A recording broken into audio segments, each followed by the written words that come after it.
The vocabulary in this section is extensive. It's a long list. One thing to keep in mind is we're going to be using slope-intercept form again, and we're also going to talk about rate of change, and know that that is also referred to as average rate of change, and so you need 2 points to do slope. We're going to be doing what is called end behavior. So we'll be looking at the ends of a function on the graph, and we'll be talking about the right side of the x values and what are the y values doing, and then the left side of the x values and what are the y values doing. And what this says, the way we read this is, as the x values approach positive infinity, then f of x is approaching positive infinity. That's the way that is said. And then as the x values approach negative infinity, the y values approach negative infinity. This is not how it is always stated for every single graph. This is in a particular case. For this particular parabola, this is an example. It's already set up for you, but a parabola centered at 0, 0, where its vertex is. And this is stated backwards. So looking over at the right side, so over here, as your x values approach positive x values, then the end, the y values are approaching positive infinity. So as x approaches positive infinity, f of x approaches positive infinity. Then when we look on our left side, as x approaches negative infinity, so those x's become negative values, then our f of x, our end behavior, our f of x approaches positive infinity as well. So it's also has to do with how we are stating our domain and our range. So there's a restatement of what you were doing yesterday in your homework. So let's look at this exponential function. This is f of x is 2 to the x power. One thing to note right here on the graph, it's hard to see, but really it is approaching the x-axis, it's approaching 0, and it really doesn't touch that x-axis. It's hard to see on the graph. So as you're watching this and we're talking about the range, you'll say maybe it's or equal to, but it's really not. Okay, so the domain is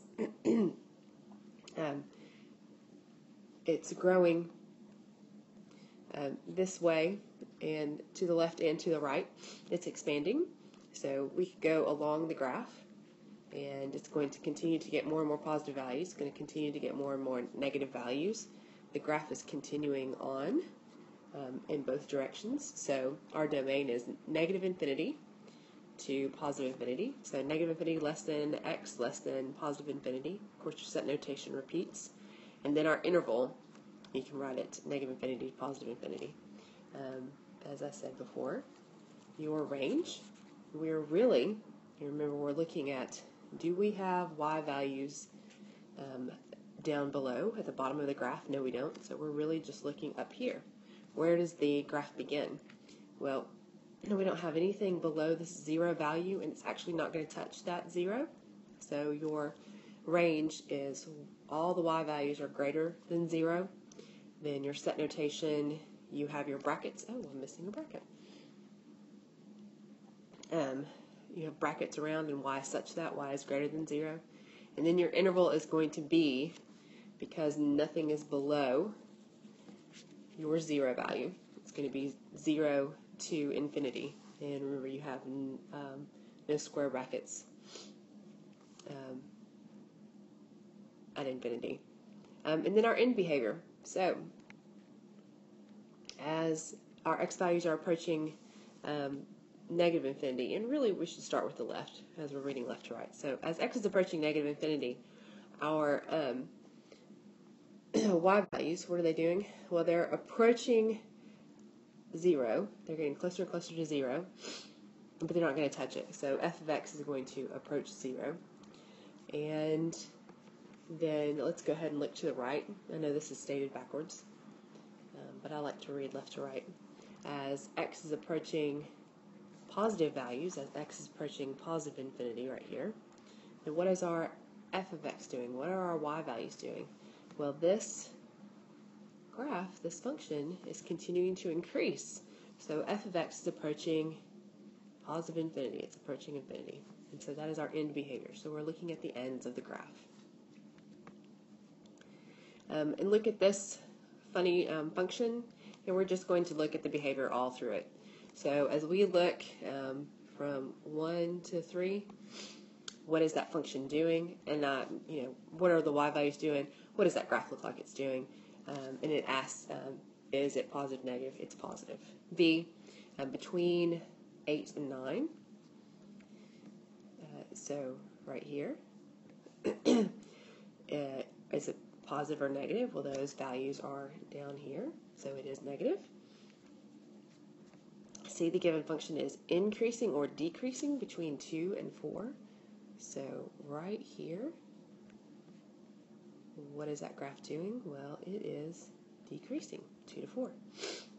And then D, 4 to 6. So 4 to 6, what is that graph doing? It's going from this point to this point. It is increasing. And then E, what is the function's average rate of change from 0 to 2? So we need points. So from x is 0 to x is 2, these points, so we have an x value of 2 to an x value of 0, so the accompanying y values. So at that x value of 2, I have a y value of 1, so that's what goes here in my rate of change equation. And then at an x value of 0, my y value up here is negative 1. So that's where I get my negative 1, right here in my equation.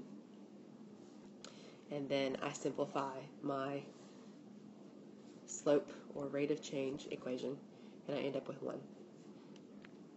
And continuing on, and I've brought over the graph so we can continue to look at it. How many points does the given function change from increasing to decreasing? So we're going up and go down, that's 1. We're going up and we go down, that's 2. We're going up, we're going down, and that's 3. The function's maximum value at these points, so the top that we are at 1. How many points does the given function change from decreasing to increasing? So we're going down and we're going back up, so that's 1 point. We're going down, we're going to go back up, and that's 2 points. What's the function's minimum value at these points? So down here at the minimum, what is that? That is negative 1. Then it says what the 0 of a function is a value of x for which f of x is 0. So when your y value is 0, then you have an x-intercept. So when does it cross the x-axis, basically? So when we cross the x-axis, how many points do you have? Well, we cross 1, 2, 3, 4, 5, 6 times. And that's where I get these points on K. And I named all the ordered pairs. I like this problem. So you're going to read your verbal model. The grocery store stocks shelves with 100 cartons of strawberries before the store opens. The first 3 hours the store is open, the store sells 20 cartons per hour. So we start here with 100. The next 3 hours we go down 20. Over the next 2 hours, no cartons of strawberry are sold. So here's 1 hour, here's another hour where we don't sell any. And the store then restocks 10 cartons each hour for the next 2 hours. So we go up 10. And the final hour, they sell 30 cartons. And so there's our graph. And so it says x-axis is time given in hours. It goes from 0 to 8. As we plotted our points, the y-axis is cartons of strawberries, and it runs from 0 to 100. The first point we graphed up here, they had not opened, so it was 0 to 100. The graph from 0 to 3, so in the first 3 hours, we fell. Forgot to mark that. From 3 to 5, it remained unchanged right here. And the graph rises from 5 to 6 hours. So right here, we went up 5 to 6 hours. And from 6 to 7, we also went up. It was small, but we did go up. And then at hour 8, we reached our minimum value. That was the lowest that we had reached for selling the cartons. We had talked about these trends last week. Here's our positive trend, our negative trend, and this is no trend. They're all over the place. We don't see a line that we could fit through that data, whether it's strong or kind of weak at all. We can graph these points. I'm not sure why I gave you a line. So here's the first 6 points graphed. Okay, you kind of have a positive trend. They're not very clumped together. There's not very many points there, and they're spread out. But it does show a positive trend. When we put in the 7th point, that is right here. Here's the 7th point. It becomes more strong. It's still positive, but it's a stronger trend because these points right here give you a good line that can get close to passing through all those points. And then this one is even stronger because it still falls kind of through that line. It's not perfectly straight.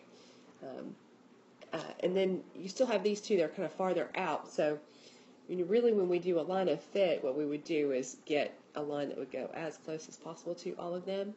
And that point just gives us another point to pull that line closer to the other 4 that were kind of in that trend. Now there's a 5th point to pull us closer to that trend. And so we just have 2 that are out of the trend of 7 rather than out of the trend of 6. So that's it for your notes, and we will ask questions later on.